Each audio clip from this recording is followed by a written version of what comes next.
अच्छा, चलें जी शुरू करते हैं। ओके, आपने पिछली क्लास में हमने आपको याद होगा हमने पिछली से पिछली क्लास में शायद प्राइमैलिटी के बारे में पढ़ा था, है ना? कि एक नंबर मिला है और उसके बारे में बताना कि ये नंबर प्राइम है या नहीं है। ये हमने किया था ना?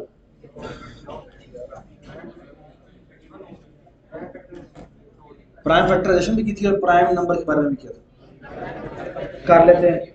तो प्राइम नंबर के बारे में कोड कैसे करना होगा, वो ये कि फॉर एग्जांपल मैं यहाँ पे लिख देता हूँ include iostream using name space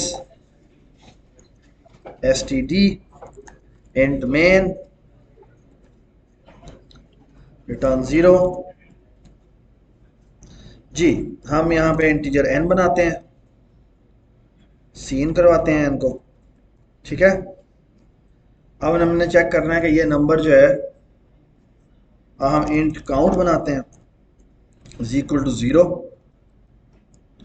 और यहाँ लिखते हैं for loop integer d is equal to 2 से डिवीजन शुरू करते हैं। अगर हमने किसी भी नंबर के बारे में चेक करना है कि वो प्राइम है या नहीं है, तो हमें बेसिकली उसका तरीकाकार ये होता है कि 1 से तो सारे नंबर डिवाइड होते हैं और इट्स सेल्फ से भी डिवाइड होते हैं, ठीक है। तो हमें बेसिकली चेक करने के लिए क्या करना पड़ेगा कि वो नंबर जो है वो 1 और अपने आप के अलावा बाकी किसी एक से भी डिवाइड होता है तो वो डिवाइड होता है, तो इसका अलावा प्राइम नंबर नहीं है। तो हमें करेंगे, यहाँ पे लेंगे d is less then n। इसका मतलब है मैं सिर्फ उन्हीं नंबर्स को चेक कर रहा हूं जो कि 1 नहीं है और n नहीं है, ठीक है। ठीक है, राइट। लिखना नहीं है आप लोगों ने? अच्छा जी, हम क्या करेंगे, अगर d की वैल्यू क्या है, अगर नहीं n की वैल्यू का मॉड लें d के साथ और वो डबल इक्वल टू 0 दे दे, इसका मतलब क्या है कि वो पूरा पूरा डिवाइड होता है, ठीक है। Does it make sense?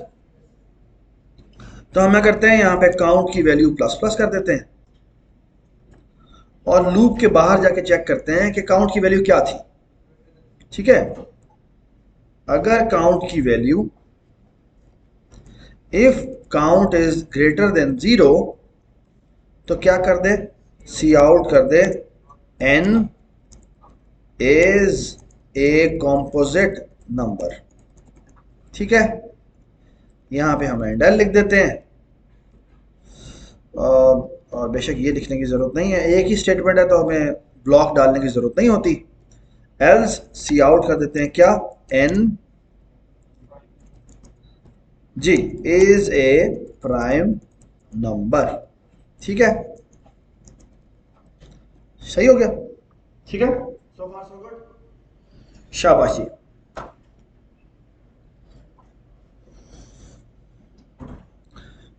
इस सबको समझ में आ गया प्रोग्राम कि कैसे चल रहा है?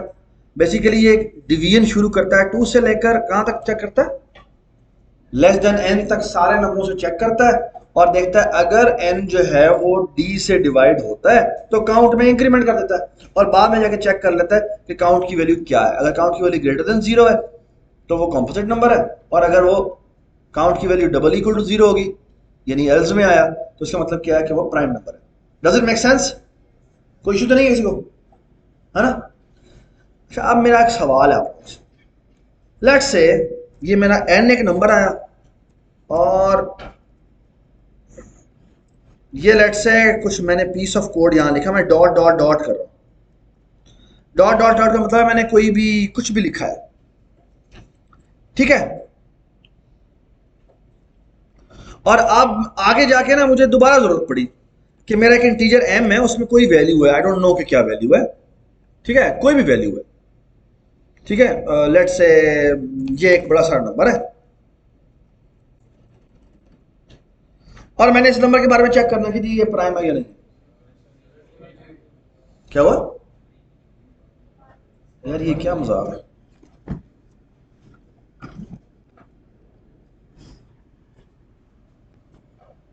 अब मैंने इस नंबर के बारे में पता करना है कि ये नंबर भी मेरा प्राइम है या नहीं है। अच्छा मुझे बताएं जी। अच्छा, अभी तक तो मैं इसको इसको छुपा देता हूँ चेक कर लेते हैं ठीक भी चल रहा है नहीं चल रहा। तो मैं कंट्रोल F5 दबाता हूँ और यहां जाके मैं ये कर देता हूँ, लेट्स से 23 प्राइम है। 23 प्राइम है या नहीं है?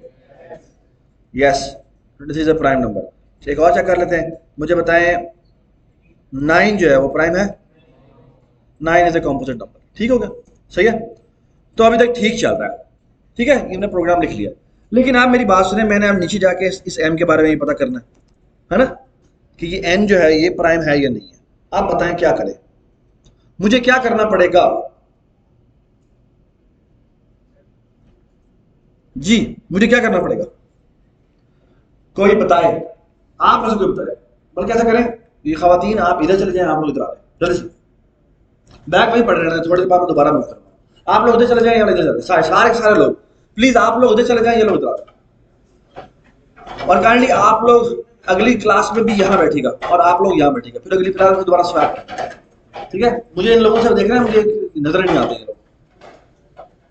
शाबाश शाबाश।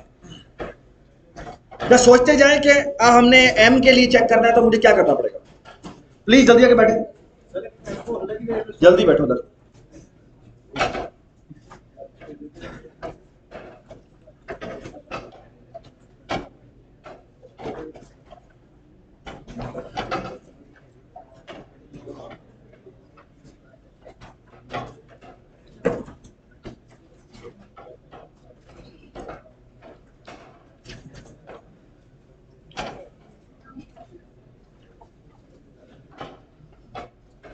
बैठ जाए शाबाश। हाँ जी बताएं क्या करना पड़ेगा, आप बताएं जी। हाँ, ये मैंने n नंबर इनपुट करवाया, उसकी डिवीजन चेक की, और अगर वो डिवीजन होती तो काउंट में इंक्रीमेंट कर दिया, है ना? यही क्या हुआ ना? और मैंने जाकर नीचे चेक किया, अगर काउंट की वैल्यू ग्रेटर देन 0 है तो वो इसका मतलब है प्राइम नहीं है, कंपोजिट है, वरना वो प्राइम है। आप बताएं, मैंने एक नंबर m लिया है, अब इस m नंबर के बारे में भी फिगर आउट करना है, तो मुझे क्या करना पड़ेगा? तो क्या करना पड़ेगा? सेम कोड जो ऊपर लिखा है वो यहां नीचे कॉपी पेस्ट करें, और क्या चेंजेस करते हैं उसमें? n की जगह पर m कर, ऐसा ही है। ये बात समझ में आई? आपको बात समझ में आई? नहीं आई? ये समझ में आई? तो जब बाद में बात की वो समझ में नहीं आई बेटा। अब हमने m के बारे में फिगर आउट करना है ना, कि ये नंबर भी प्राइम है या नहीं है। तो क्या करना पड़ेगा? जो ऊपर वाला कोड हमने लिखा है वही नीचे लिखेंगे, लेकिन उसमें जहां m लिखा हुआ है उसकी जगह क्या लिख देंगे? n लिख दें, और m लिख देंगे। जहां पर n लिखा हुआ वहां पर m लिख देंगे, ठीक है? सो फार सो गुड, ठीक है? अच्छा, और लेट्स से कि फिर थोड़ा सा और कोड गुजरा, और उसके बाद एक और साहब आए t, इसकी भी कोई वैल्यू है, और अब हमें इसकी जरूरत पड़ गई, तो क्या करेंगे? दोबारा कॉपी पेस्ट करेंगे, और कॉपी पेस्ट करने के बाद क्या होगा? n की जगह पर t कर देंगे, है ना? अब इमेजिन करें कि कोई 500 जगहों पे हमें जरूरत पड़ी। ये कोई 500 जगहों पे जरूरत पड़ना कोई बड़ी बात नहीं है। जब आप बड़े बड़े प्रोग्राम लिखेंगे तो आपको एक तरह की फंक्शनैलिटी 10 दफा जरूरत पड़ सकती है। जैसे अभी आपने पिछली जो आपका क्विज हुआ है उसमें आपने देखा होगा कि आपने क्वाड्रिलेटरल टाइप निकाली थी। क्वाड्रिलेटरल टाइप निकालने के लिए आपने एक चीज मेजर की थी, क्या थी? डिस्टेंस मेजर किए थे। एक्चुअली डिस्टेंस नहीं, डिस्टेंस का स्क्वायर मेजर किया था। वो आपको बार बार मेजर करना पड़ रहा था, है ना? है ना? तो वो पीस ऑफ कोड आपने एक जगह पे लिखा, फिर दूसरी जगह पे लिखा, फिर तीसरी जगह पे लिखा, फिर चौथी जगह पे लिखा, आपको बार बार लिखना पड़ रहा था। ऐसे ही है ना? अच्छा, इमेजिन करें कि आपने एक ही प्रोग्राम बनाया जिसमें वो क्वाड्रिलेटरल टाइप भी थी, फिर रेक्टेंगल, फिर लेट्स से कि एक और आपने निकाला वो ट्रायंगल टाइप थी, फिर एक और निकाला जो बताता था, और कोई शेप थी। आपको 100 जगहों पे जरूरत पड़ी डिस्टेंस की, आपने वो डिस्टेंस निकाला हुआ है, ठीक है? और आपको अचानक पता लगा, ओहो मेरा तो फॉर्मूला ही गलत है। तो क्या करना पड़ेगा, आप बताएं? जनरलाइज कैसे कर देंगे? हमने 500 जगह पे यूज कर लिया, और अब हमें पता लगा, और तेरी ख्याल है तो हमने कोड में हमने तो फॉर्मूला गलत लिख दिया। अब क्या करना पड़ेगा? हमें क्या एक जगह पे चेंज करना पड़ेगा या उन 500 जगह पे चेंज करना पड़ेगा? हमें तो लग पता जाएगा। एक तो हमने 500 जगह पर कोड लिखा, सर का दर्द। दूसरी बात ये कि अब हमें चेंजेस करनी पड़ रही है, तो उन 500 जगह पर जाकर चेंजेस करेंगे हम तो दबाव बर्बाद हो जाएंगे, है ना? ये सबको समझ में आई बात? ये नहीं करना।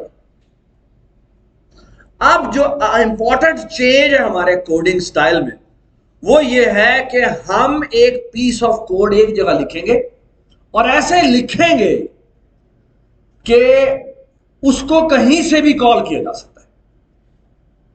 उसे हम कहेंगे मॉड्यूल, उसे हम कहेंगे फंक्शन। सी प्लस प्लस में और पाइथन में इसको फंक्शन कहते हैं।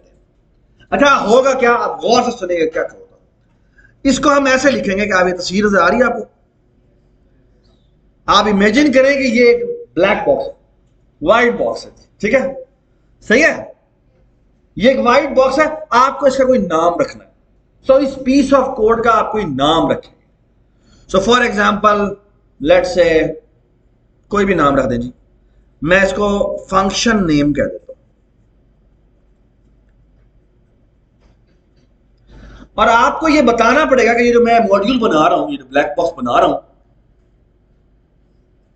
इसमें इनपुट क्या पास होगी। इनपुट आप यहां बताएंगे कि ये इनपुट पास होनी है, ये इनपुट पास होनी है, ये इनपुट पास होनी है और ये इनपुट पास होनी है। जैसे इसके अंदर कितनी इनपुट पास हो रही है? 4, ज्यादा भी हो सकती है, 4 भी हो सकती है, 5 भी हो सकती है, हो सकता है कोई भी इनपुट पास ना हो, ये भी हो सकता है। बट एक पीस ऑफ कोड है जो हमने अलग करके लिख दिया है। समझ में आ गई बात? आगे देखिए। और फिर एक इसकी आउटपुट भी होगी कि इस मॉड्यूल ने, इस फंक्शन ने करना क्या है।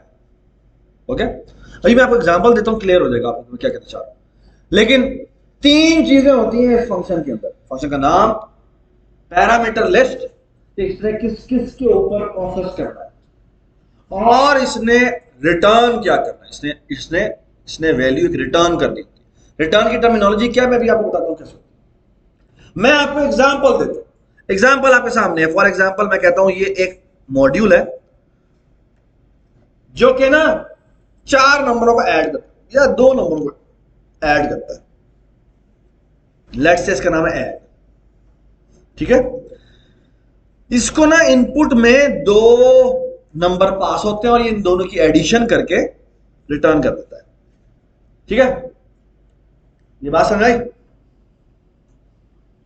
इसका नाम है ऐड, ठीक है। अच्छा, आपको बताना जरूरी है, क्या बताना जरूरी है कि एक तो इसका नाम क्या है, पहली बात इसका नाम बताना जरूरी होता है। दूसरी बात कि इसने किस लिस्ट पे काम करना है।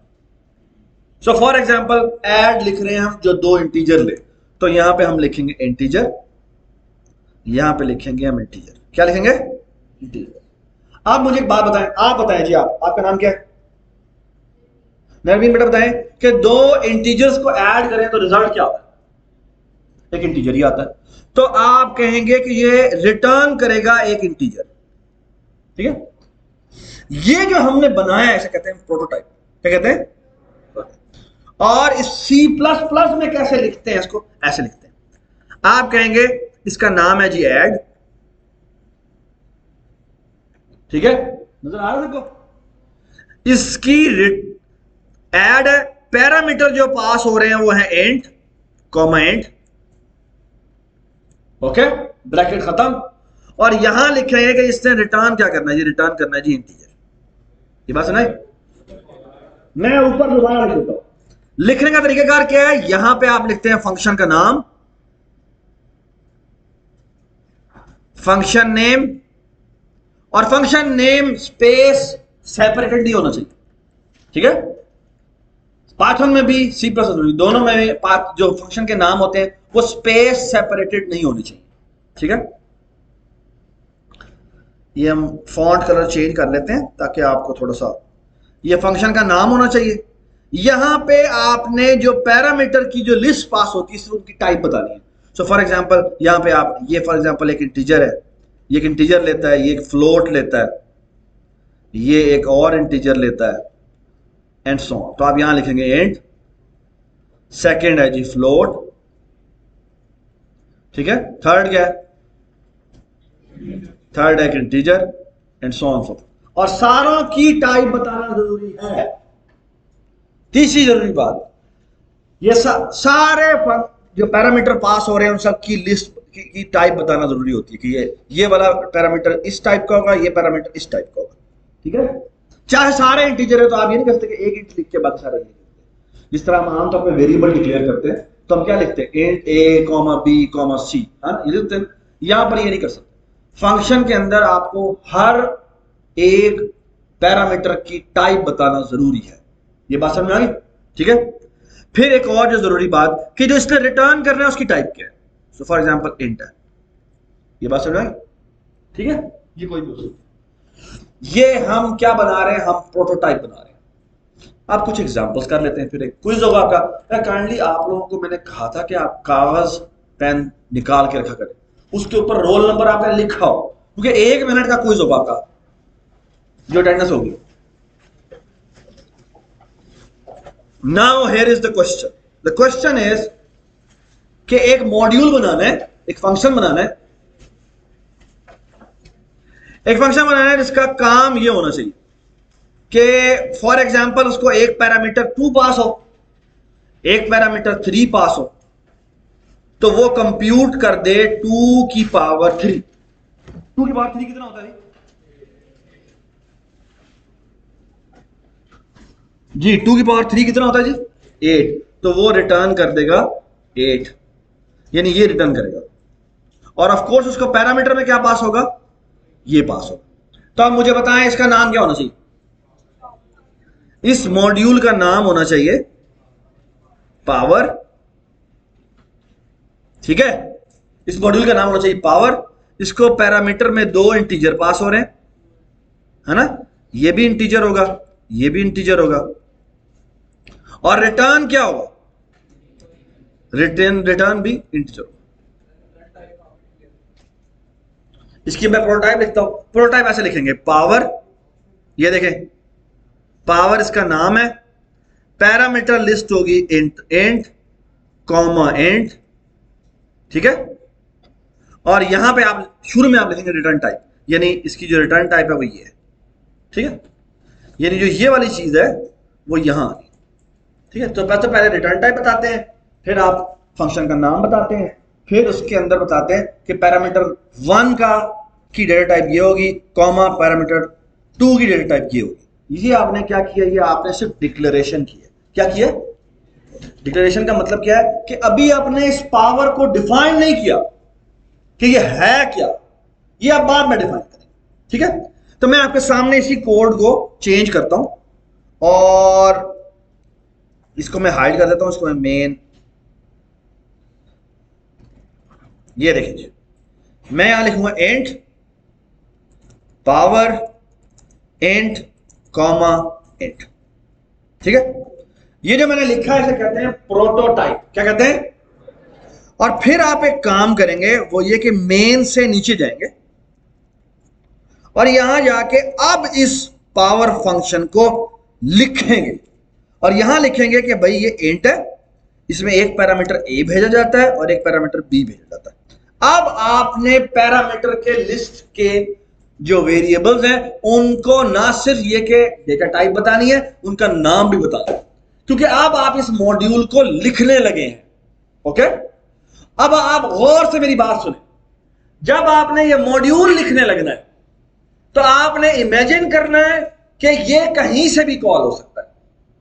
मेरा काम क्या है? मेरा काम यह है कि इसी बस मॉड्यूल को लिखना है।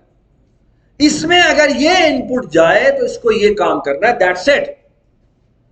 ये सबको समझ में आ गई बात?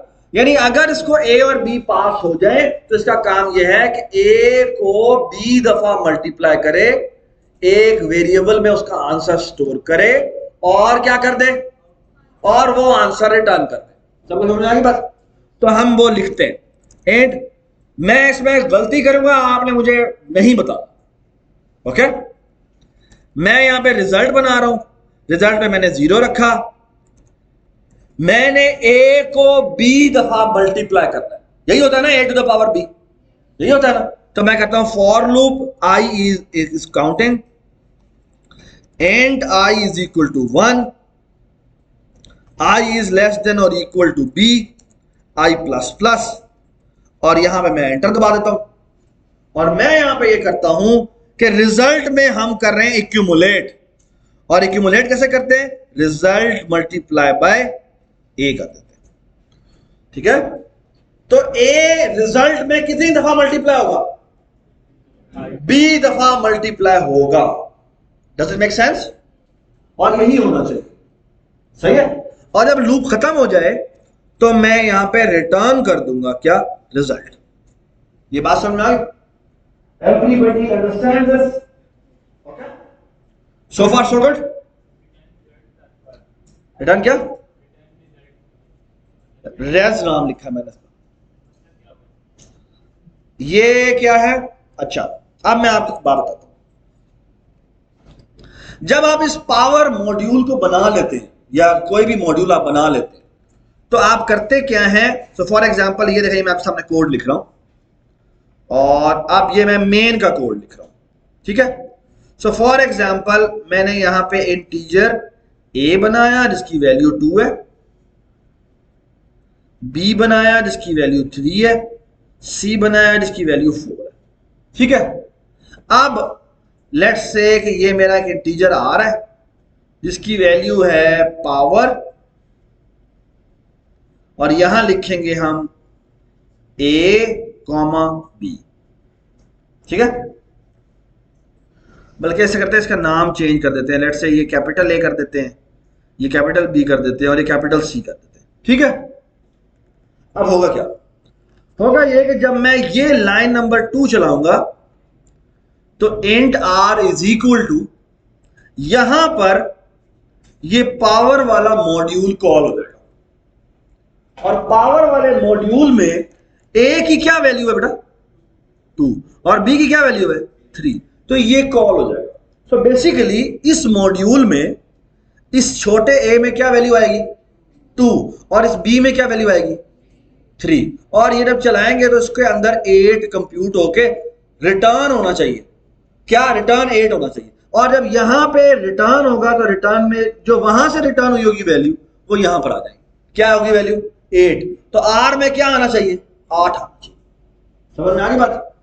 और अगर मैं ये कर दूं फॉर एग्जांपल दोबारा आर इज इक्वल टू दोबारा से पावर, और यहां पे बी कर दूं और यहां पे ए कर दूं, इससे क्या होगा, आप बी की वैल्यू कितनी है 3 और ए की वैल्यू कितनी है 2 है, तो होगा क्या, इधर जब पहुंचेगा तो ए में क्या पहुंचेगा 3 और बी में क्या पहुंचेगा 2। ये बात है। इस मॉड्यूल को नहीं पता कि मुझे जो वेरिएबल्स जो जिसने मुझे कॉल किया था वो कौन से वेरिएबल के थ्रू आई थी, इसको सिर्फ ये पता लगेगा कि मुझे वैल्यूज क्या मिली है। ओके, सबको समझ में आई बात। इस मॉड्यूल को नहीं पता कि ये किसने मुझे कॉल किया।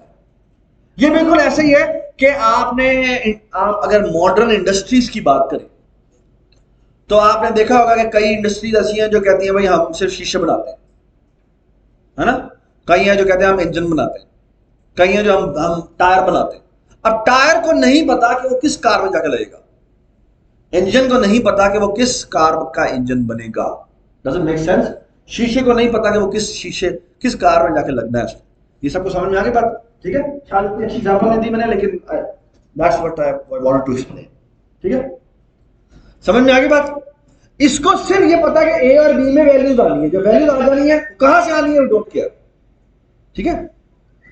इसे कहते हैं इंजीनियरिंग मोड। आप ये समझ लें कि आप बेसिकली इस मॉड्यूल के बारे में सोच रहे हैं, ठीक है। आप इस फंक्शन के बारे में सोच रहे हैं और किसी के बारे में नहीं सोच रहे।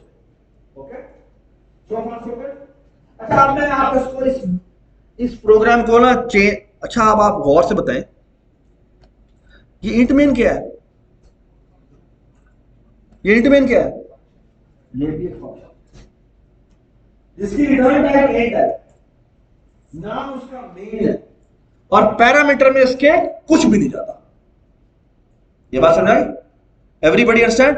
और एक बात याद रखें कि आपके जितना भी बड़ा प्रोग्राम होता है उसमें एक ही मेन होता है, ठीक है। तो अगर मैं, इसीलिए आपको याद होगा मैंने इसके नाम main 1 कर दिए थे, तो मेन वन करने का मतलब है एक फंक्शन बन गया जो बस कुछ भी नहीं कर रहा, ये कभी भी कॉल नहीं होगा अनलेस कि मैं इसे कॉल करूं।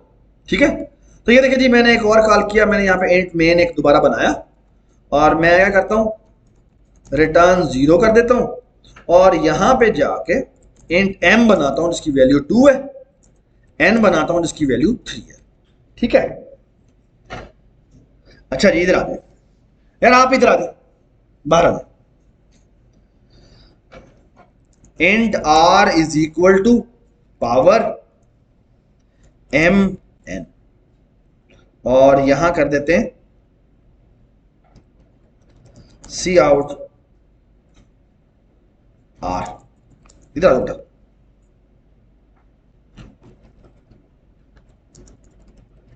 इधर आ जाओ। क्या नाम है? खुश बैठो, थोड़ा अपने बोलते जाना है कि तुम क्या प्रेस कर रहे हो। ठीक है, अच्छा इस प्रोग्राम को हम चलाना चाहते हैं और स्टेप बाय स्टेप चलाना चाहते हैं और आप देखना चाहते हैं कि असल में फंक्शन कॉल होता है कैसे कॉल होता है। ठीक है, सही है। अच्छा क्या नाम मुबशर जी, मुबशर बेटा F10 प्रेस कर दें। अच्छा F10 जब प्रेस करते हैं ना तो ये अपने हमारे इंट मेन की पहली लाइन एग्जीक्यूट शुरू होती है। ये देखिए अच्छा डीबग एंड वॉचेस नजर नहीं आ रही, मैं आपको दिखा देता हूं कि मैंने फुल स्क्रीन किया हुआ। अब आ जाए।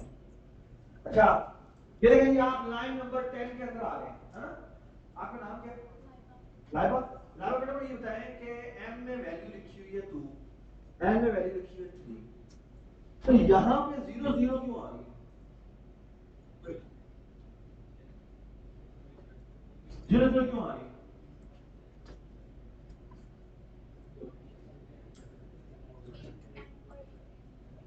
एक तो m और एक n है ना, n की वैल्यू यहां पे 2 लिखी है, n की वैल्यू 3 लिखी है, लेकिन यहां पे 0 0 क्यों आ रही है?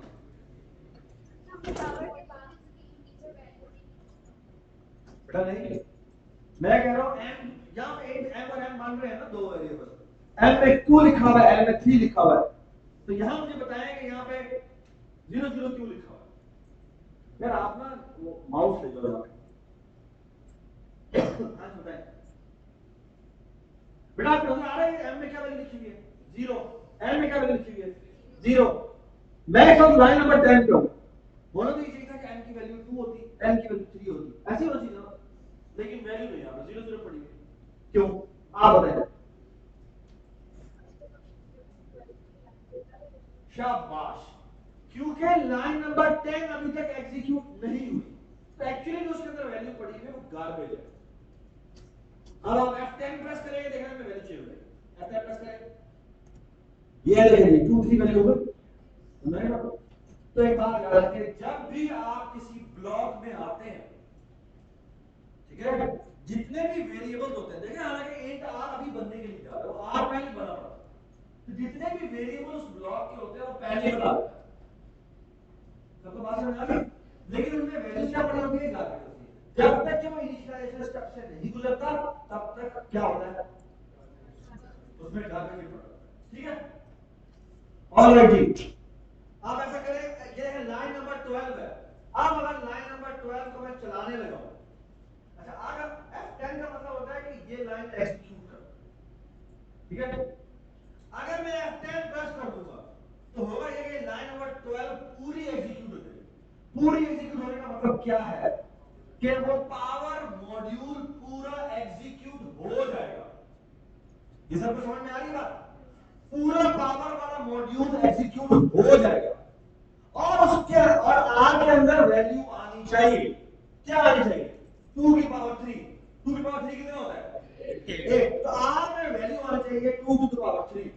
अब हम देखते हैं कि हमारा मॉड्यूल वाकई ये आंसर देगा या नहीं देगा। अभी तक आर में क्या वैल्यू है? कोई भी गार्बेज वैल्यू। F10 प्रेस करें, क्या वैल्यू आ गई? इसका मतलब क्या है? हमने वो मॉड्यूल ठीक नहीं लिखा, हमारे मॉड्यूल में गलती है। ओके, अच्छा मैं आपको बड़ी जबरदस्त बात बताता हूं। ये इस एरो को पकड़ो, इस एरो को पकड़ो और पकड़ के ना लाइन नंबर 12 पे ले जाओ। वाह जी वाह, ये तो क्या हुआ? इसका मतलब है आप नाम कह रहे हैं लाइन नंबर 12 दोबारा चलाओ। ये बात सुने, आप खुद भी से उठा के ऊपर ले जा सकते हैं, ठीक है, लेकिन आप उसी ब्लॉक में रहे, पता लगे यहाँ उठा के कहीं और ले जाएंगे तो वो बड़ा मसला लगेगा, ठीक है, उसी ब्लॉक के अंदर रहेगा, ठीक है। चलिए तो हम चलाते हैं इसको। अब मैं F10 प्रेस नहीं करूंगा बल्कि F11 प्रेस। ये आपको नजर आ रहा है ऊपर ये सेकंड वाला जो एरो है, वो में डॉट के ऊपर एरो लगा है, ये लेके जाओ माउस को लेके जाओ इधर नहीं, ये बात क्या लिखा हुआ है, स्टेप इनटू, क्या स्टेप इनटू का मतलब है इस फंक्शन, इस लाइन पे जो फंक्शन कॉल हो रहा है उस फंक्शन के अंदर स्टेप इनटू।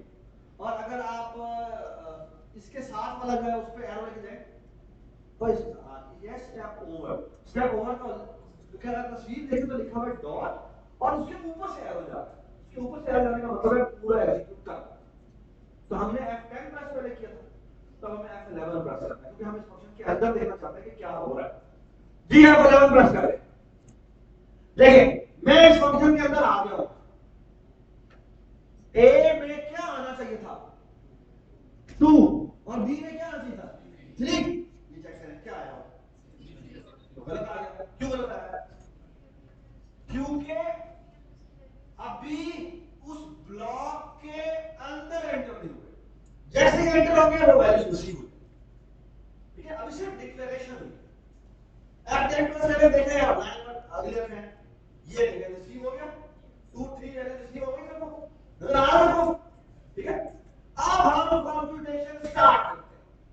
F10 प्रेस करें, F10 प्रेस करें, i की वैल्यू देखें, मैंने एवरेज गार्बेज वैल्यू होगी, लेकिन ऐसे हम F10 प्रेस करेंगे तो i की वैल्यू चेंज होगी, देखिए क्या वैल्यू होगी 1 होगी 1। अच्छा आप देखें गौर से, आप जब पहली दफा रिजल्ट को a से मल्टीप्लाई करें, यानी 2 की पावर 3 निकालनी है ना, तो पहले दफा मल्टीप्लाई करें तो फिर 2 आना चाहिए, है ना बेटा। F10 प्रेस करें, ये तो 0 ही रहा, हमने रिजल्ट में 0 स्टोर किया, और 0 को अगर आप किसी भी नंबर से मल्टीप्लाई करें वो 0 ही रहता है। ये बात समझ होना क्या चाहिए था, इसमें ऐसा नंबर होना चाहिए था कि मैं उससे मल्टीप्लाई करूं तो वही नंबर वापस आ, तो वो 1 हो सकता है। तो इसका मतलब इस कोड के अंदर एक गलती है और वो है रिजल्ट इक्वल टू 0 नहीं मानना चाहिए। याद रखें अगर आपने एक्यूमुलेशन कर दी, अगर आप समेशन कर रहे हैं तो रिजल्ट को उस एडिशन की आइडेंटिटी से इनिशियलाइज करें, और अगर आप एक्यूमुलेशन कर रहे हैं मल्टीप्लिकेशन की तो फिर आप रिजल्ट में 1 रखें, यानी कि मल्टीप्लिकेशन की आइडेंटिटी रखें। इसे आपको समझ में आ गई बात, ठीक है। रिजल्ट को बेटा सिर्फ 1 कर दें। अब आप इसको स्टॉप करें, इस डिबगिंग को स्टॉप करें। कैसे स्टॉप करते हैं? वहां प्रेस किया उसने, स्टॉप का बटन था, दोबारा प्रेस करो जी, F10। यार दोनों हाथ में ऐसे बांधे हुए बैठ जाओ, दोनों शेरों की तरह लड़ते हुए। हाँ जी आप देखिए, आप मुझे के अंदर जाते हैं, F11 प्रेस करें जी। अभी तक 0 0 ही है क्योंकि उसने रिसीव नहीं किया। F10 प्रेस करें, F10 रिजल्ट में अब 1 है।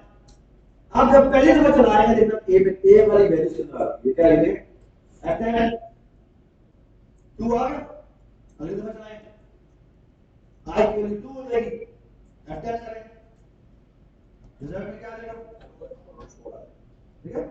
फिर दोबारा चलाएं, फिर दोबारा चलाएं, फिर दोबारा चलाएं, i की वैल्यू 4 होगी, बाहर आ जाएगा, रिजल्ट रिटर्न करेगा। रिजल्ट में बेटा क्या वैल्यू है 8, तो ये कह रहा है बेसिकली कि 8 लेके बाहर निकलो। जब भी आप रिटर्न स्टेटमेंट चलाएंगे फंक्शन के अंदर, वो आपको कहेगा फंक्शन से निकलो बाहर, चाहे डीके फंक्शन कभी एग्जीक्यूट होने वाला बाकी हो। समझ में आया क्या बात है? लाजमी नहीं है कि मैं कहना चाहूंगा कि रिटर्न स्टेटमेंट एंड में हो, ऐसा भी हो सकता है कि रिटर्न स्टेटमेंट दरमियान में यहां पे लिख दिया, कोई इफ के अंदर लिख दिया, तो जैसे ही रिटर्न स्टेटमेंट चलेगी वो कहेगा फंक्शन से बाहर। ये सब समझ में आ गया? तो रिटर्न इंस्ट्रक्शन का मतलब यह है जहां से फंक्शन कॉल हुआ था वहीं पर वापस जाओ और ऐसे करो ये वैल्यू लेते जाओ साथ। मैं आपको दिखाता हूं वहां पे वैल्यू आएगी उसे रिजल्ट में बेटा क्या वैल्यू पड़ेगी 8। आप F10 प्रेस करें, जैसे ही F10 करेंगे यहां पर आ जाएगा, यहां पर फंक्शन के एंड ब्लॉक कि मैं निकलने लगा हूं। अच्छा आप देख रहे हैं एक मिनट बात सुने, यहां पर क्या पढ़े हैं A B और रिजल्ट। अब गौर से मेरी बात सुनो, जैसे ही फंक्शन के ब्लॉक से आप बाहर निकलेंगे उस ब्लॉक के तमाम वेरिएबल डिस्ट्रॉय। मतलब ये कि ए बी और रिजल्ट ये जैसे ही ये लाइन एग्जीक्यूट होगी और वो बाहर निकलेगा, ये तीनों यहां से गायब हो चुके हैं और ये जो वैल्यू हमने रिटर्न की है सिर्फ वो वहां पर रिसीव होगी, लेकिन वो रिजल्ट की फॉर्म में नहीं होगी, वो एक टेंपरेरी अलग वेरिएबल की फॉर्म में होगी। अब ये दिखाते हैं, F10 प्रेस करें, देखिए यहां पे ये सारे गायब हो जाएंगे, गायब हो गए। और ये क्या लिखा हुआ है ये वो वैल्यू है जो उसने रिटर्न की थी और वो क्या वैल्यू है, वो वैल्यू 8 है। मुझे बताएं वहां पे ए बी और रिजल्ट था, यहां पे नजर आ रहा है नहीं है। अब क्योंकि हमने r is equal to power ये लिखा हुआ है तो ये जो वैल्यू रिटर्न हुई है, यार आप माउस रख रहा हूं, ये जो वैल्यू रिटर्न होगी, ये वैल्यू r रिटर्न हुई है, ये यहां रिप्लेस हो। Does it make sense? ठीक है, तो बेसिकली ये जो एक्सप्रेशन है वो क्या बन जाएगा, int r is equal to 8 बन जाएगा। ये बात समझ आई? F10 प्रेस करें, ये देखेंगे r में क्या वैल्यू आ गई है, 8 आ गई है। सी आउट करें, F10 प्रेस करें, ठीक है, हो गई बात। अच्छा मैं आपको मजे की बात बोले, माउस से यू करो यार, एक मिनट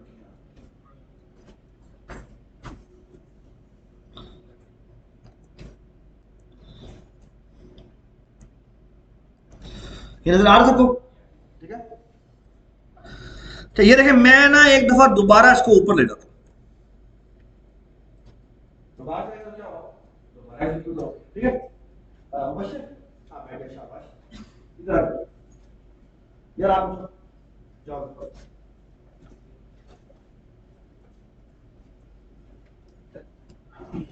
अच्छा इधर जाके डबल क्लिक करो, यहाँ टू के ऊपर डबल क्लिक करो, नीचे वॉचेस में।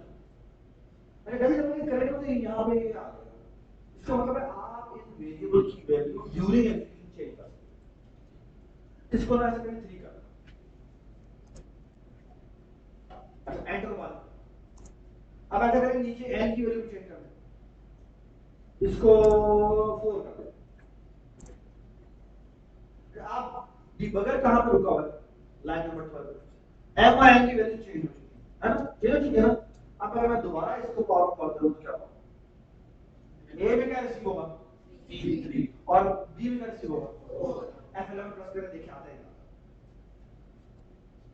ये तो नहीं आ रहा, ये तो पहले बार 0 आया क्योंकि अभी ब्लॉक के अंदर वो एंटर नहीं हुआ। F10 प्रेस करें बेटा, ये देखिए 3 आ गया, आराम से चलाते हैं F10। अच्छा बाय द वे, अगर आपने फंक्शन से पूरी एग्जीक्यूशन करते हुए बाहर निकलना है, क्या मतलब है कि मैंने नहीं इसकी एग्जीक्यूशन, मुझे बाहर निकलना है, ये सारी एग्जीक्यूशन F10 नहीं, आप अंदर आ गए ना, तो फिर आपको बाहर निकलना, वो वहां पे एरो नजर आ रहा है, ये जो डॉट से बाहर निकलवा रहा है आखिरी बार, नहीं लेफ्ट लेफ्ट पे आओ, लेफ्ट पे आओ, लेफ्ट पे आओ, हाँ ये ना ये है, ये नजर आ रहा है, इसे कहते हैं स्टेप आउट, क्या कहते हैं स्टेप आउट, और इसका शॉर्टकट की है shift F11, shift F11 press करो, ये देखिए क्या रिटर्न हो गया, ओके, और एमएल रिटर्न हो गया, वो पूरा एग्जीक्यूट करके रिटर्न हुआ है, ये बात समझ। तो अब आप F10 प्रेस करें, F10 और देखिए R में 1151 आ गया, thank you so much, better. अच्छा यकीन आ गया कि ये मॉड्यूल कैसे चलते हैं, ठीक है, आपको पता लग गया कि कैसे फंक्शंस जो है वो कॉल किए जाते हैं और कैसे एग्जीक्यूट किए जाते हैं। सो फार सो गुड, ओके, तो इसको मैं रोक रहा हूं, ठीक है। अब ना कुछ एक्सरसाइज करते हैं, और एक्सरसाइज कुछ इस तरह की है कि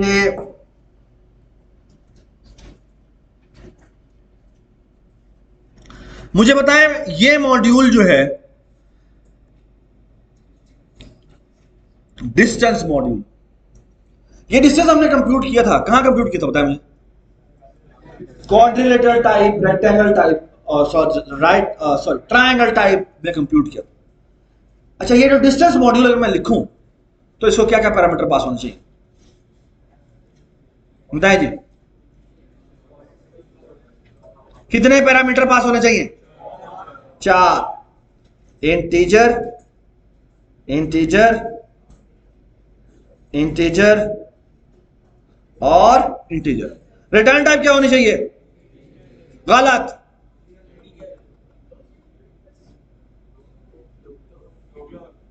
वाई फ्लोट, क्योंकि डिस्टेंस के फॉर्मूले में स्क्वायर रूट आता है। हां, अगर मैं कह दूं डिस्टेंस स्क्वायर, अब क्या होना चाहिए? हाँ, अब इसकी जगह क्या होना चाहिए? इंट होना चाहिए। Does it make sense? Does it make sense?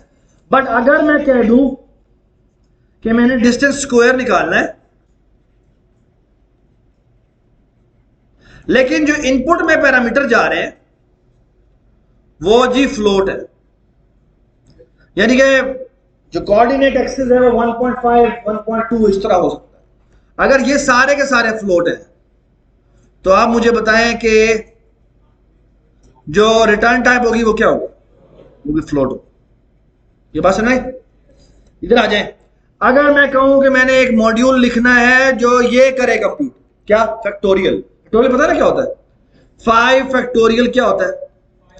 5 into 4 into 3 into 2 into 1। Okay, अगर मैं कहूं मैंने फैक्टोरियल फंक्शन लिखना है तो इस फंक्शन की क्या प्रोटोटाइप होनी चाहिए? एक इंटीजर पास होगा, एक इंटीजर ही वापस लिख लेगा और इसका नाम होगा फैक्टोरियल। ठीक है? आप ऐसे कितने लोगों को पता है, ये आपने सुना होगा परम्यूटेशन।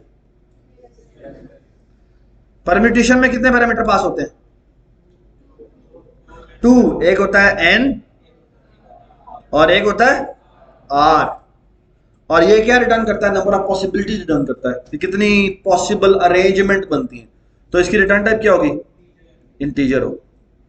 आगे आ जाए जी। अगर मैं कहूं कि मैंने साइन फंक्शन लिखना है, आप बताएं। ये जो मैथ में होता है ना, साइन, साइन, कॉस, कॉट वगैरह, हाँ जी, एक इंटीजर पास होगा, इंटीजर पास होगा या फ्लोट पास होगा? दोनों सकते हैं, दोनों सकते हैं, दोनों सकते हैं। एक्चुअली अगर मैं देखूं फ्लोट होना चाहिए। क्यों? क्योंकि आमतौर पे जो लाइब्रेरीज है ना, उनमें जो साइन फंक्शन और कॉस फंक्शन लिखे जाते हैं, ओए लस्सी भी है फिर? लस्सी तो मैंने भी है अच्छा, साइन फंक्शन और कॉस फंक्शन जो जो हमारी मैथ लाइब्रेरी में अवेलेबल है ना, वो ना रेडियन में लेते हैं। और रेडियन याद है क्या होता है? Theta multiply by pi divide by 180। तो वो ऑटोमेटिकली फ्रैक्शन में वैल्यू रहती है। सबको समझ में आई बात? ठीक है? नहीं है तो यार यूं का यूं तो ना करो, ठीक है? तो वो रेडियन में जो वैल्यू होती है वो वैसे ही फ्रैक्शन में होती है, तो वो फ्लोटिंग वैल्यू देता है। फ्लोट भी नहीं, बेसिकली एक चीज होती है जिसे कहते हैं डबल। वो डबल में वैल्यू लेता है। ठीक है? डबल क्या होता है और फ्लोट क्या होता है? दोनों ही पॉइंट में वैल्यू लेते हैं, लेकिन फ्लोट छोटा होता है और डबल बड़ा होता है, इसकी ज्यादा रेंज होती है। ठीक है? रेंज के बारे में थोड़ा बात कर लेते हैं, पिछली क्लास में मैंने बात कर ली है। अच्छा, कंप्यूटर के अंदर ना, हमारी जो कंप्यूटर C++ है, उसमें जो स्मॉलेस्ट यूनिट है ना, उसको ना बाइट कहते हैं। ठीक है? बाइट का मतलब है ये यहाँ पे ना 8 डब्बे हैं, 4, 5, 6 और ये 7, 8। ठीक है? अच्छा बेटा, मैं तुम्हारा नाम क्या है? हाँ, अब्दुल्ला। अब्दुल्ला बेटा, मुझे ये बात बताया, अगर मेरे पास यहाँ पे दो डिजिट नंबर है, मैं आपको कहूँ 2 डिजिट नंबर और 2 डिजिट नंबर और डेसिमल में है। डेसिमल का मतलब क्या है? 10 बेस में लिखना है मैंने। अगर मैं बेटा 10 बेस की बात करूं तो मुझे बताएं मैं यहां पे क्या क्या लिख सकता हूं? अगर मेरे 2 डब्बे हैं तो मैं क्या क्या लिख सकता हूं? 0 0, फिर 0 1 0 2 0 3 0 4, कहां तक जाएगा 99। ये कितने नंबर्स हो गए? हाँ 100 हो गए, है ना। 100 क्यों? क्योंकि 10 सिंबल्स इधर है और 10 ही सिंबल इधर है, और इसकी हर सिंबल के लिए ये 10 सिंबल है, तो 10 मल्टीप्लाई बाय 10 हो गया। ये समझ में आ गई बात? अच्छा, अगर मैं कहूं कि मेरे पास 3 डब्बे हैं, यानी 3 डिजिट है, तो कितने पॉसिबिलिटीज हो जाएगी? वो हो जाएंगी 1000। और लेकिन क्योंकि 0 से काउंटिंग शुरू हो रही है, तो आखिरी नंबर मेरा 1000 नहीं होगा, वो मेरा 999 होगा। ये समझ में आ गई बात? तो ये है बेस 10 में। तो अगर मैं इसको कहूंगा मेरी रेंज क्या है, तो 3 डिजिट नंबर है, तो 0 से लेकर 10⁻³ नहीं -1। ये समझ में आ गई बात? अच्छा, आप गौर से मेरी बात सुने, गौर से मेरी बात सुने। यही अगर 8 डिजिट होते तो ये कितना होता? 0 से लेकर 10⁸ -1। समझ में आ गई बात? अच्छा, आप मेरी बात गौर से सुनो। बेस क्या होती है? ये है बेस 10। बेस 10 का मतलब है कि मेरे पास 10 सिंबल हो। वो सिंबल कौन सी है? 0 1 2 3 4 5 6 7 8 9, बस। अच्छा, एक होती है, इसे कहते हैं बेस 2। बेस 2 का मतलब क्या है? गौर सुनिए। बेस 2 का मतलब है मुझे पास 2 सिंबल लाओ। 2 सिंबल का मतलब है कि अगर मैं 2 डिजिट की बात करूं, तो जो नंबर आएगा वो आएगा 0 0 0 1 1। और ये देखें, ये क्या हुआ? अगर एक डिजिट होता तो 0 और 1 आता, बस। ये नहीं, एक डिजिट के लिए 2⁻1 पॉसिबिलिटी। अच्छा, अगर 2 बिट हो जाए तो इसका मतलब है ये एक दफा 0 0 से रिप्लेस होगा और ये सारे रिपीट होंगे, और फिर 1 से रिप्लेस होगा और ये दोनों दोबारा रिपीट होंगे। ये बात समझ आई? तो कितने हो गए? 2⁻2। ये समझ में आई बात? तो जो मेरी रेंज होगी वो कहां से कहां तक होगी? 0 से लेकर 2⁻2 -1 तक। क्यों? क्योंकि 1 1 का मतलब होता है 3। ओके, 1 1 का मतलब क्या होता है? 3। अच्छा, अब आप मुझे थोड़ा गैस करके बताएं, अगर मेरे पास 3 डिजिट होते तो मेरी रेंज कहां से कहां तक होती? वो होती 0 से लेकर 2⁻3 -1 तक। और टोटल पॉसिबिलिटीज कितनी है? 2⁻3। ये बात समझ में आ गई? ठीक है। अगर मेरे पास 3 नहीं 4 डिजिट होते तो ये कितना होता है? 0 से लेकर 2⁻4 -1 तक। ये समझ में आ गई बात? अच्छा, आप गौर से सुने मेरे पास। एक बाइट जो होता है ना, वो होता है कितनी बिट्स का? 8 बिट्स का, यानी 8 प्लेसमेंट्स है। तो इसकी रेंज कहां से कहां तक होगी? ये होगी 0 से लेकर कहां तक? 2⁸ -1 तक। और 2⁸ होता है 256, तो ये होगा 0 से लेकर 255। एक बाइट एक्चुअली बरा के लिए जो डेटा टाइप यूज होती है ना, वो होती है कैर। क्या होती है? कैर। सो कैरेक्टर भी कहते हैं, या CHAR, C छोटा होता है। ओके, अब एक और बात सुन। अगर मैं कहूं शॉर्ट, क्या? शॉर्ट होता है 2 बाइट का। कितना होता है? 2 बाइट। 2 बाइट का मतलब है कितनी बिट्स? 16 बिट्स। तो रेंज कहां से लेकर कहां तक होगी? 0 से लेकर 2⁻16 -1 तक। ये सबको समझ में आ गई बात? लेकिन एक छोटा सा कैच, और कैच ये है कि ये जो शॉर्ट है, ये जो शॉर्ट आपको नजर आ रहा है, इसमें पॉजिटिव नंबर भी होते हैं, नेगेटिव नंबर भी होते हैं। ओके, तो एक्चुअली जो मजेदार बात है वो ये है, गौर से सुनिएगा, कि असल में जो रेंज होती है वो, अच्छा मेरी बात सुने, 2⁻16 को मैं 2 से डिवाइड करूं तो क्या आंसर आता है? 2⁻15 या 2⁻8? हाँ, माइनस चला जाएगा, ऊपर चला जाएगा। ठीक है, बड़ी मेहरबानी यार। ये MS वाला से पूछते थे, उनको ये नहीं पता था, बट खैर शुक्र है अभी तक तुम्हारी इतनी डिटेरियोरेशन नहीं ठीक है, चलो खैर। तो ये बात सबको समझ में आ गई कि 2⁻16 को 2 से डिवाइड करेंगे तो 2⁻15 आएगा। तो असल में जो रेंज होती है ना, वो होती है 2⁻15 माइनस से शुरू होती है और ये जाता है कहां तक? -1 तक, और फिर 0 से शुरू होती है और 0 से जाता है 2⁻15 -1 तक। सो जो पॉजिटिव साइड है वो एक छोटी होती है ठीक है, और जो नेगेटिव साइड है वो 2 पर 15 तक जाती है, क्योंकि उसमें जीरो इंक्लूड नहीं होता। ये सबको समझ में आ गई बात? ठीक है।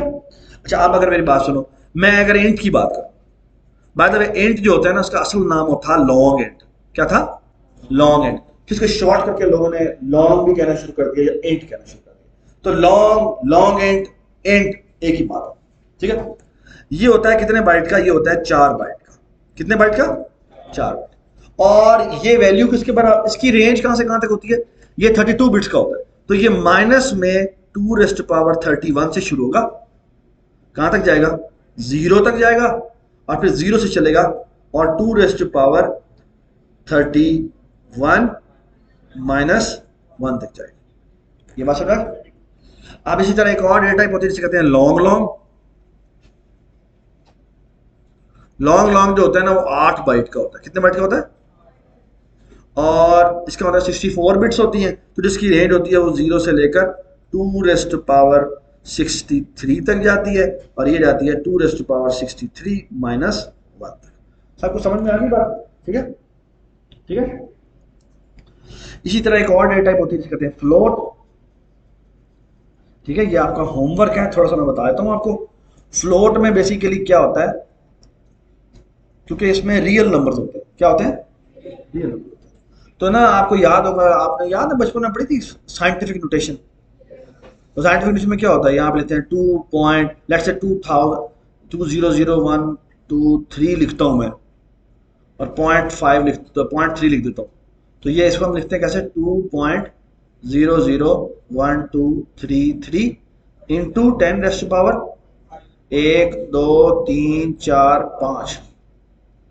है ना। तो होता यह है कि जो फ्लोट होता है ना, फ्लोट, फ्लोट के ना 2 हिस्से होते हैं। बाय द वे इसे कहते हैं मेंटिसा। ये होता है ना, तो ये होता है, इसमें ना 2 पार्ट्स होते हैं। एक होता है मेंटिसा, एक होता है साइन। ये जो पहली पहली बिट होती है ना, पहली पहली बिट सबसे मोस्ट सिग्निफिकेंट बिट होती है, इसे कहते हैं साइन बिट। तो एक बिट तो हमारी रिजर्व होगी। कितनी बिट? वो अगर 0 है तो उसका मतलब पॉजिटिव नंबर है, वो 1 है उसका मतलब नेगेटिव नंबर है। ये समझ में आई बात? उसके बाद मेंटिसा होता है, इसके लिए ये कुछ बिट्स रिजर्व करता है, और कुछ बिट्स रिजर्व करता है एक्सपोनेंट के लिए। एक्सपोनेंट का मतलब क्या है? कि मैंने वो 10⁻⁵ की जगह 5 रिमेंबर करना है। ठीक है, ये बात समझ आ गई? तो मेरे ख्याल में 10 बिट्स से करीब रखता है। कि आप थोड़ा पढ़ लीजिए कि फ्लोट के केस में मेंटिसा कितना बड़ा होता है और एक्सपोनेंट कितना बड़ा होता है। ठीक है, इसलिए जब भी आप फ्लोट में स्टोर करने के लिए जाएंगे ना, वो हमेशा अप्रोक्सीमेशन में कन्वर्ट कर लेता है। अप्रोक्सीमेशन का मतलब क्या है कि आप कभी कभी उसमें स्टोर करेंगे 1, उसमें स्टोर हुआ होगा 0.999999। आप उसमें स्टोर करेंगे 1.2, वो स्टोर हुआ होगा 1.19999। ये बात समझ? या कभी कभी आएगा 1.20000 एंड में जाके एम 1 लिखा हुआ। ठीक है, तो ये इस तरह के उसमें मसले चलते रहते हैं। तो ये क्यों होता है, ये आपको पढ़ना चाहिए एक बार। ठीक है, ठीक है। वापस आ जाइए फंक्शन की तरफ। अच्छा, आपको मैं एक और मॉड्यूल लिख रहा हूं, मुझे बताएं इसका नाम क्या होना चाहिए। एक फंक्शन हो जो मुझे एक नंबर इनपुट कराए और बताए कि वो प्राइम है या नहीं, तो मुझे बताएं इसकी क्या इनपुट होनी चाहिए, इसका नाम क्या होना चाहिए? Is prime. ठीक है, और इसको इनपुट में क्या मिलना चाहिए? एक इंटीजर, और ये इसके बारे में बताएगा या ट्रू या फॉल्स। जो ट्रू या फॉल्स होता है ना, उसके लिए जो डेटा टाइप यूज होती है उसे कहते हैं बूल। क्या कहते हैं? बूल। अगर एक ऐसा ऐसा फंक्शन है जो ट्रू या फॉल्स रिटर्न करता है, उसको हम बूलियन फंक्शन कहते हैं। ठीक है, जितने भी इज फंक्शन जो होंगे ना, जैसे is capital, is even, is Fibonacci, ठीक है, कुछ भी इस तरह के जो होते हैं, ये सारे सारे बूलियन फंक्शन। बूलियन का मतलब है कि वो बूल वैल्यू रिटर्न करेंगे, जिसका मतलब है वो इफ में लग सकते हैं या वाइल में लग सकते हैं। ये सबको समझ में आई बात? क्यों? क्योंकि वो ट्रू फॉल्स है तो कंडीशंस की तरह काम कर सकते हैं। ये सबको समझ में आई मैंने क्या बात की है? ठीक है, तो हमारा ये इज प्राइम फंक्शन है। ऐसे करते हैं, इज प्राइम फंक्शन बना लेते हैं। ठीक है जी, इंट इज प्राइम, इंट यहां पे ये देते हैं। ठीक है, अभी ये एरर दे रहा है, क्यों दे रहा है? क्योंकि वो कह रहा है अभी तक आपने इसको डिफाइन नहीं किया, प्लीज डिफाइन कर दें। तो हम इसको जाकर डिफाइन कर देते हैं। बाय द वे इसका नाम मेन 1 था, इसका नाम मेन 2 रख देते हैं, ठीक है। इसको मैं हाइड कर देता हूं और यहां पे लिखते हैं एंड सॉरी बूल, यहां पे लिखते हैं इज प्राइम, यहां पे लिखते हैं इंटीजर है। ऊपर भी मैंने बूल लिखा था ना, ऊपर इंट लिखा था, तो इसका नाम होना चाहिए बूल, ठीक है। सही हो गया। चलें जी अब ये लिखते हैं इस प्राइम फंक्शन। अब जब मैंने ये फंक्शन लिखना है तो मैंने अज्यूम करना है कि ये मुझे बस एन कहीं से आ गया, और मैंने ये जो मॉड्यूल लिखना है वो इस एन की बेस पे लिखना है। ये सबको समझ में आ रही बात? तो एसेंशियली मुझे ये काम करना चाहिए। क्या? मैं यहां लिखता हूं, याद है हमने पहले काउंट से किया था, काउंट इज इक्वल टू 0, है ना? यहां क्या रखा था हमने, बताया मुझे?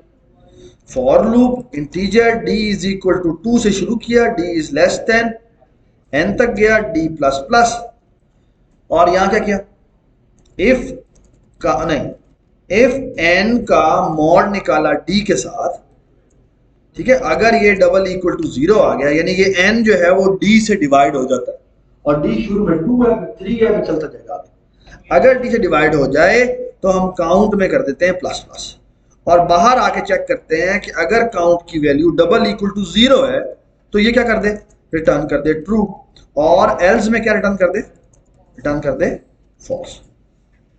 ये सब समझ में आ गई बात? समझ में आई बात? पहले ये कंप्यूटेशन कर ली और वो फिर काउंट की वैल्यू की इंक्रीमेंट करता क्या, देखा अगर काउंट की वैल्यू 0 है तो उसका मतलब है ये प्राइम ही है, इससे डिवाइड ही नहीं हुआ, और अगर वो डिवाइड हो गया है तो काउंट की वैल्यू 0 नहीं होगी, तो वो रिटर्न क्या कर देगा, रिटर्न फॉल्स कर देगा। ठीक है, सबको समझ में आई बात या नहीं समझ में आई? समझ में आई बात या नहीं आई? आ गई? अच्छा, आई हेट दिस इंप्लीमेंटेशन। ये बिल्कुल ठीक है but I don't like it. You know why? मुझे एक बात बताएं, ये जो डिवीजन करना शुरू कर रहा है, क्या इसको तमाम, तो एक मेरी बात सुन, मैं लेट्स से 1 मिलियन के बारे में चेक कर रहा हूं कि 1 मिलियन प्राइम है या नहीं। मैंने इसको 2 से डिवाइड किया, उसने दे दिया 0, इसका मतलब क्या है? क्या मतलब इसका? It's not a prime. So why I am dividing it by 3? Why I am dividing it by 4? Why I am dividing it by 5? Why I am dividing? जब मुझे पता लग गया कि ये 2 से डिवाइड होता है तो मुझे आगे चेक करने की जरूरत ही नहीं है। समझ में आई बात है नहीं समझ आई? एक्चुअली मैं एक काम कर सकता हूं, मैं यहीं पे रिटर्न फॉल्स कर दूं, है ना? और एक्चुअली ये मुझे अब काउंट की जरूरत ही नहीं है। और अगर सो मेरी बात गौर से सुन ले, अगर ये किसी नंबर से डिवाइड होगा तो वो लाइन नंबर 75 पे आएगा, है ना? और फौरन ही कहेगा निकलो बाहर यहां से, ये एन नंबर जो है ये प्राइम नहीं है। ये बात समझ आई? और अगर पूरा लूप एग्जीक्यूट हो जाता है, अगर ये पूरा का पूरा लूप एग्जीक्यूट हो जाता है तो क्या होगा? इसका मतलब है कि किसी एक से भी डिवाइड नहीं हुआ, तो उस केस में हम रिटर्न क्या कर देंगे, रिटर्न ट्रू कर देंगे। ये सबको समझ में आ गई बात? Everybody understand? Everybody understand this? Okay, सही है। वैसे एक और बात बताऊं मैं आपको, ये काम, ये जो मैंने पहले मेन में लिखा था ना, मेन, ये काम मैं यहां भी कर सकता हूं। कैसे बता? इसमें क्या चेंजेस करूं कि ये जैसे ही काउंट की वैल्यू 0 से 1 हो, स्टॉप, आगे डिवीजन चेक किया,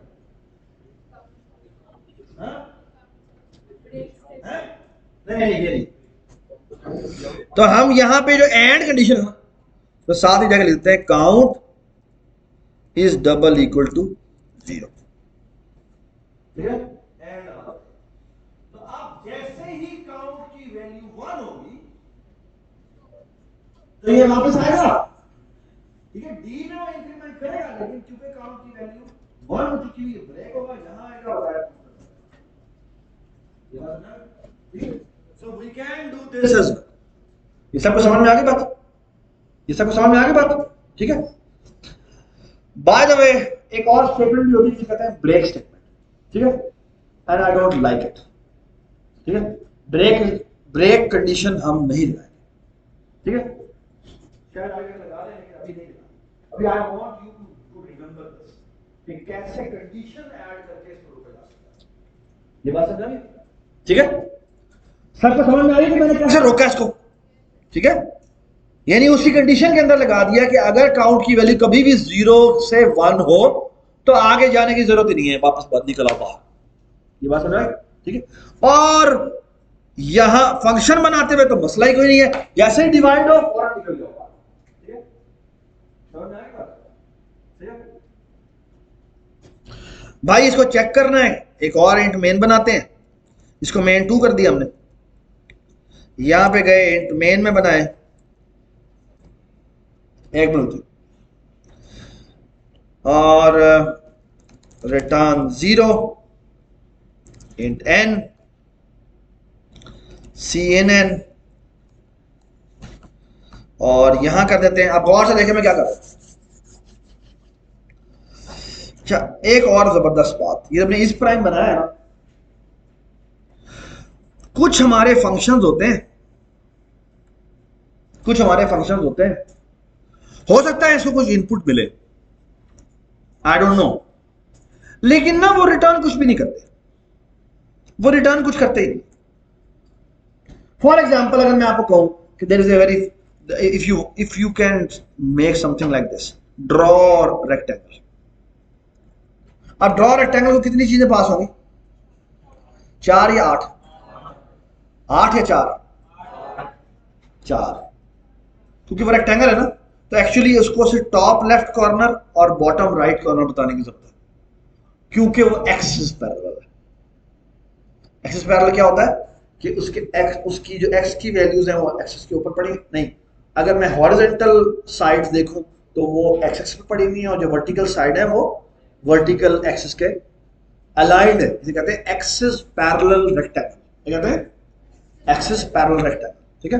तो अगर मैंने ड्रॉ करना है एक्सिस पैरेलल रेक्टेंगल तो मुझे ये डायगोनल दे देना चाहिए या मुझे ये डायगोनल दे देना चाहिए। ये सबको समझ में आई मैंने क्या बात की है ना? तो अगर मैं ये आपको दे दूं तो आप ये दोनों खुद ही निकाल लेंगे। Does it make sense? ये अगर मैंने आपको दिया है तो इसका जो x होगा वो ये वाला x होगा, इसका जो y होगा वो इसका वाला y, और जो इधर है उसका जो y है वो ये वाला y है, और जो इसका x है वो ऊपर वाला x। Does it make sense? समझ आई? ठीक है। तो ड्रॉ रेक्टेंगल का काम क्या है? ड्रॉ रेक्टेंगल का काम है कि अपनी कंसोल स्क्रीन पर जाकर लिख देना, कुछ रिटर्न करने की जरूरत नहीं है। इसने बेसिकली क्या करना है, इसने रिटर्न कुछ नहीं करना, लेकिन इसने जाना है किस पे, यहाँ पे कंसोल पे जाना है, ये यहां पे कंसोल पे जाना है और वहां जाके ये ड्राइंग करना है। इसने कुछ रिटर्न नहीं करना, इसने जाना है कंसोल पे जाके कुछ ड्राइंग करके आना। समझ में आ गई बात? ये समझ में आई? ऐसे फंक्शन जिसने कुछ रिटर्न ना करना उनको हम वॉइड फंक्शन कहते हैं। उनकी रिटर्न टाइप क्या होती है? वॉइड। वॉइड का मतलब है कुछ नहीं, ठीक है। और अगर कोई ऐसा फंक्शन है जिसके अंदर कोई पैरामीटर पास भी नहीं हो रहा, ठीक है, वो बस ऐसे ही कुछ काम करके आ जाते हैं, उससे कहते हैं कि उसमें पैरामीटर भी कोई पास नहीं हो रहा, वो वॉइड। तो एक्चुअली अगर आप गौर से देखें तो आपके जितने भी इंट मेन लिखे हुए वो वॉइड पैरामीटर लेते हैं, यानी कोई पैरामीटर। ये समझ में आ गई बात? यानी आप चाहें तो यहां पे खुद ही वॉइड भी लिख सकते हैं, ठीक है। तो ये देखें जी, मैंने इंट लिया। सो गौर से देखें, मैं यहाँ पे इज प्राइम फंक्शन लेता हूं, इससे मैंने n भेज दिया, और यहाँ पे मैं देखो गौर से मेरी बात सुने, मैं यहाँ पे ना एक फंक्शन बना रहा हूँ, उसका नाम लिखता हूँ ड्रॉ। ड्रॉ नहीं, print message, print prime composite message. ये मैं एक फंक्शन बना रहा हूँ, ठीक है। ये इसका नाम है, ये कोई भी पैरामीटर नहीं लेता, रिटर्न टाइप से कुछ भी नहीं है, और ये एक बूल लेता है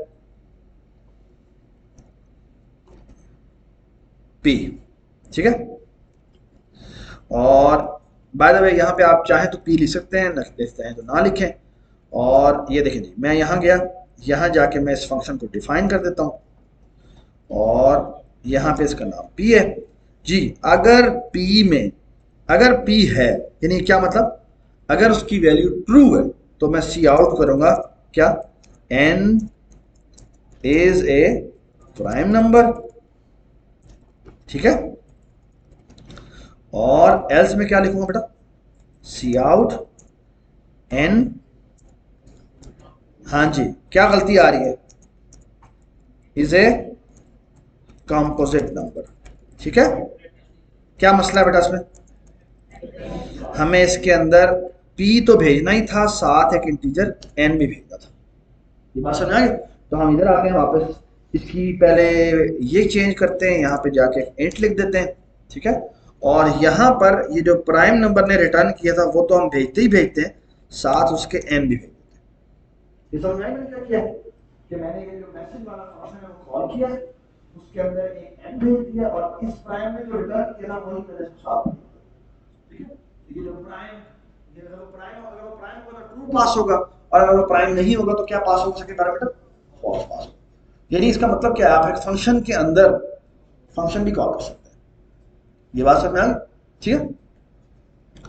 इस तरह के बहुत सारे काम आपने अभी लैब में करने जाते, ठीक है, जो आपकी आने वाली लैब है। तो ये देखें जी, मैंने प्रोग्राम लिखा जी, ये देखें जी, मैं 29 कहता हूँ, 29 प्राइम होता है, वो होता है, so 29 is a prime number, control F5 जी। 28 प्राइम होता है, 28 इज ए कॉम्पोजिट नंबर, ठीक होगी बात, ये बात सुना है, ठीक है। अच्छा आप एक मजे की चीज करते हैं, ये जो बेटा आपने इस प्राइम फंक्शन लिखा, थोड़ी सी हम ऐसी चीज पे जा रहे हैं जो कि नॉन ट्रिवियल, ठीक है। अच्छा थोड़ा सी ये गौर से देखिएगा, काइंडली आप थोड़ा सा इधर गौर से देखते रहे।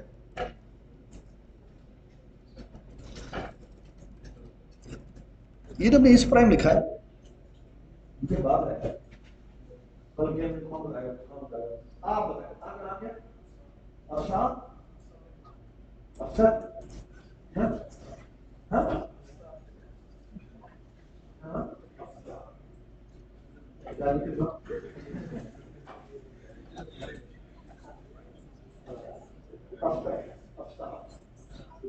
क्या मतलब होता सर,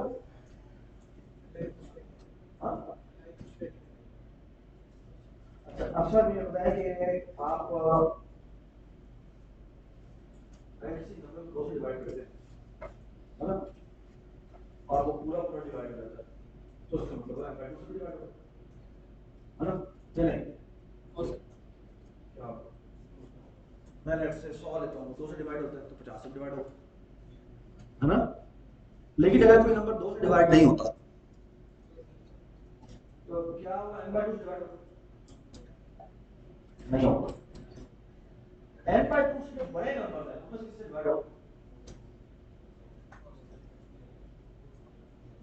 तो सवाल समझने सवाल, अगर कोई नंबर 2 नंबर से डिवाइड होता है तो वो n/2 से भी डिवाइड, समझ में आई बात। अगर कोई नंबर 2 से डिवाइड नहीं होता तो वो n/2 से भी डिवाइड नहीं होगा, और n/2 से जो बड़े नंबर है उनसे भी डिवाइड नहीं होगा। ये समझ में आती है बात, क्यों 101 करते हैं, अब 101 जो है वो 2 से डिवाइड नहीं होता, नहीं होगा, तो इसका मतलब है वो 50 से ऊपर जो नंबर है उनसे भी डिवाइड होगा।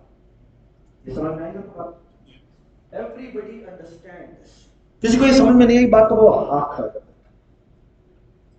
शाबाश। मैं कोई भी नंबर देता हूं, अगर वो 2 से डिवाइड होता है तो वो n/2 से डिवाइड होगा। ये एक फॉर एग्जांपल, अगर मैं कोई नंबर देता हूं 100, अगर वो 2 से डिवाइड होता है तो वो 50 से डिवाइड होगा। ये बात समझ आती है क्यों, क्योंकि जब मैं डिवाइड करता हूं तो डिवीजन की डेफिनेशन क्या है, डिवीजन की डेफिनेशन ही ये है, क्या बोला, डिवीजन की डेफिनेशन है कि हम क्या करते हैं, 100 को जब हम 2 से डिवाइड करते हैं तो क्या था, 100 50 था, 100 ऐसे ही है ना, जिसका मतलब है 2 × 50 बराबर है 100, तो 2 से डिवाइड 100 को 2 से डिवाइड करेंगे तो 50 आएगा, और 100 को 50 से डिवाइड करेंगे तो 2 आएगा। जो वो उन दोनों की मल्टीप्लिकेशन से तो 100 बन रहा है। ये बात समझा? तो आप मेरी बात दोबारा सुन, अगर कोई नंबर 2 से डिवाइड होता है तो इसका मतलब वो n/2 से डिवाइड होगा, और अगर कोई नंबर 2 से डिवाइड नहीं होता तो वो n/2 से भी डिवाइड नहीं होगा। समझ में आ गई बात?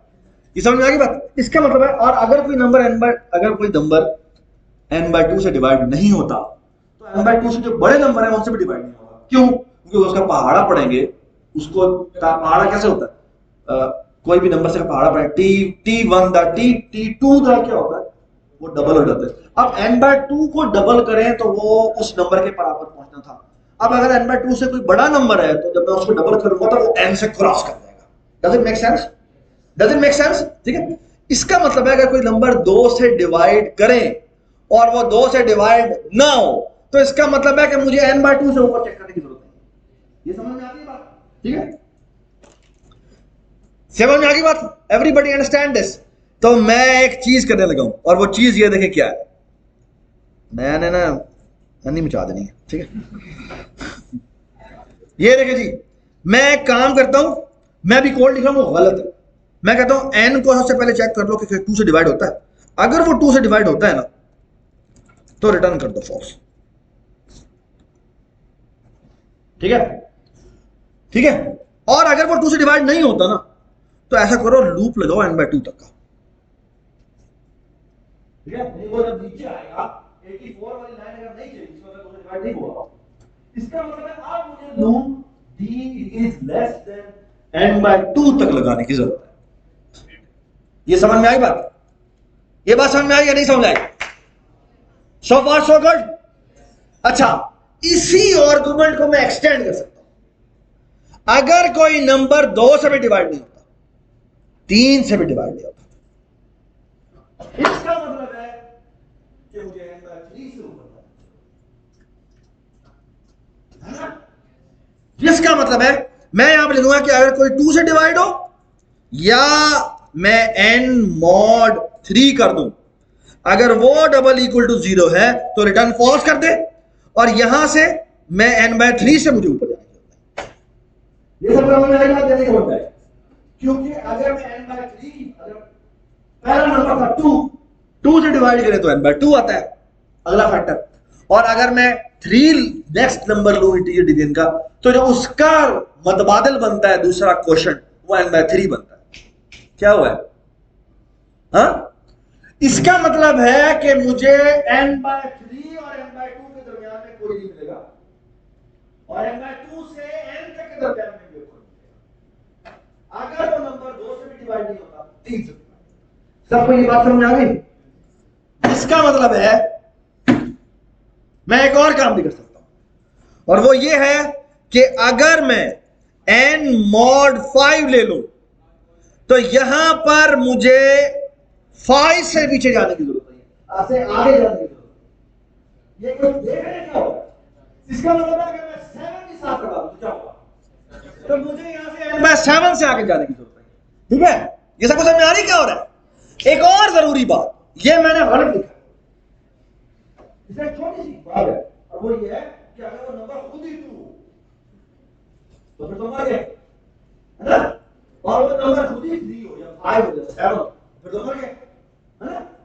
अच्छा, ये देखें जी, मेरी बात सुने, तो एक काम हम और करते हैं, वो ये कि यहां पर चेक कर लेते हैं कि कहीं वो नंबर 2 खुद तो नहीं है, या वो नंबर कहीं 3 तो नहीं है।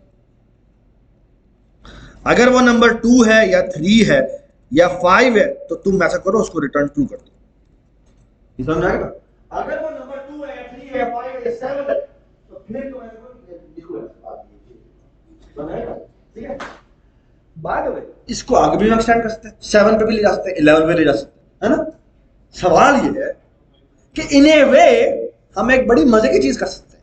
क्या? अब गौर से मैं आपको एक ऑब्जर्वेशन दे रहा हूं, 5 मिनट आ गए, 2 मिनट रहे, ठीक है जी। ये देखिए, मैं आपको एक बड़ी जबरदस्त ऑब्जर्वेशन देता हूं, और ऑब्जर्वेशन ये है कि अगर मैं 101 नंबर पकड़ता हूं, अच्छा बात, 101 प्राइम होता है, ठीक है। अच्छा, इसको अगर मैं 2 से चेक करूं तो 2 का पहाड़ा मैं कहां तक पढ़ूंगा? 50 तक पढ़ूंगा, है ना, इससे आगे तो नहीं पढ़ सकता, ठीक है। उसके बाद क्या होगा? 3 का पहाड़ा मैं 33 तक पढ़ूंगा, है ना। 4 का पहाड़ा मैं 25 तक पढ़ूंगा, ऐसे ही है ना। 5 का पहाड़ा मैं 20 तक पढ़ूंगा, ठीक है। इस तरह चलते चलते चलते 9 का पहाड़ा मैं 11 तक पढ़ूंगा, ठीक है।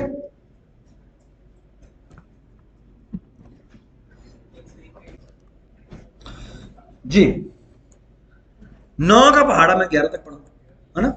और मुझे बताएं 10 का पहाड़ा मैं कहां तक पढ़ूंगा? 10 तक पढ़ूंगा, है ना। अच्छा, अगर आप पहले डिजिट को देखें तो छोटा हो रहा है, दूसरे डिजिट को देखें तो बड़ा हो रहा है। पहला डिजिट देखें तो वो बड़ा होता जा रहा है, दूसरे डिजिट को देखें तो वो छोटा हो रहा है ना। और अब जब 10 पे हम पहुंचे तो वो दोनों इक्वल हो गए, है ना। 10 is basically square root of n, है ना। 101 का स्क्वायर रूट निकाले तो क्या बनता है? 110 बनता है। एक्चुअली आप मुझे एक बात बताएं, स्क्वायर रूट को स्क्वायर रूट से मल्टीप्लाई करें तो क्या आता है? इसका मतलब क्या है?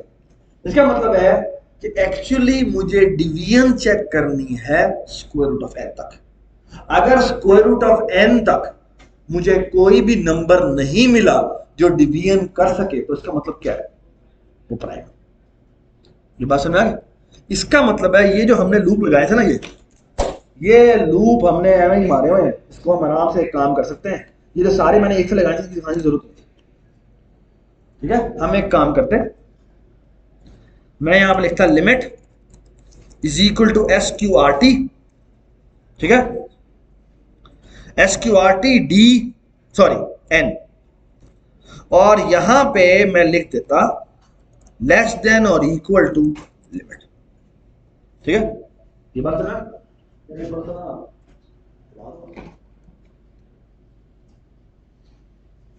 तो मैंने लिमिट लिखा, limit is equal to square root है, और d इज लेस देन और इक्वल टू लिमिट तक चला गया। ये बात समझ। एक काम मैं और भी कर सकता हूं। मुझे बताया 2 से डिवीजन मैंने की है, मुझे 4 से डिवीजन करने की जरूरत है नहीं। तो एक्चुअली मैं एक और काम भी कर सकता हूं। मुझे कि ये मैंने अभी ऊपर लिखा था ना इफ, तो ऐसे करता हूं, if n is double equal to 2 तो रिटर्न ट्रू कर दे। 2 को पहले चेक कर लेते हैं और यहां पे चेक करते हैं कि अगर n mod 2 है, अगर वो डबल इक्वल टू 0 है तो इस केस में हम रिटर्न फॉल्स कर देते हैं। और यहां पे लूप शुरू करते हैं 3 से। 3 से का मतलब क्या है कि मैं ऑड नंबर से शुरू करूं, और यहां पे प्लस प्लस करने के बजाय प्लस इक्वल टू 2 कर देते हैं, तो इससे क्या होगा? डिवीजन हमेशा ऑड से, मतलब this is a very fast. उस पिछले वाले एल्गोरिथम की निस्बत ये एल्गोरिथम बहुत फास्ट है, लाइटनिंग फास्ट है। लाइटनिंग का मतलब ये है कि अगर मैं 32 बिट नंबर लार्जेस्ट नंबर लूँ ना, तो अगर मैं पुराना एल्गोरिथम लिखूंगा ना, उससे ये लाखों गुना ज्यादा फास्ट होगा। लाखों गुना फास्ट का मतलब ये है कि अगर ये 1 सेकंड में चलेगा तो वो 1,00,000 सेकंड में चलेगा। ये मतलब है इसका, okay. This is very very fast. ये बात समझ आ गई आपको, ठीक है। क्योंकि स्क्वायर रूट का मतलब होता है कि ऐसे 2 टू द पावर 31 है ना, उस या 30 ले लेते हैं, इसका जो स्क्वायर रूट होता है वो कितना होता है? वो होता है 2 टू द पावर 15, ओके। एक एल्गो 2 टू द पावर 15 दफा चलेगा, दूसरा 2 टू द पावर 30 दफा चलेगा। जिसका मतलब क्या है? इसका मतलब ये है कि जो मेरे नंबर्स हैं वो मेरे ये उससे 2 टू द पावर 15 टाइम्स ज्यादा, यानी तकरीबन 1000 को आप 32,000 टाइम्स फास्टर, ठीक, ठीक है, okay. So I think kindly एक कागज के ऊपर अपनी अटेंडेंस मार्क कर दी, बस वो कागज देते। Thank you so much.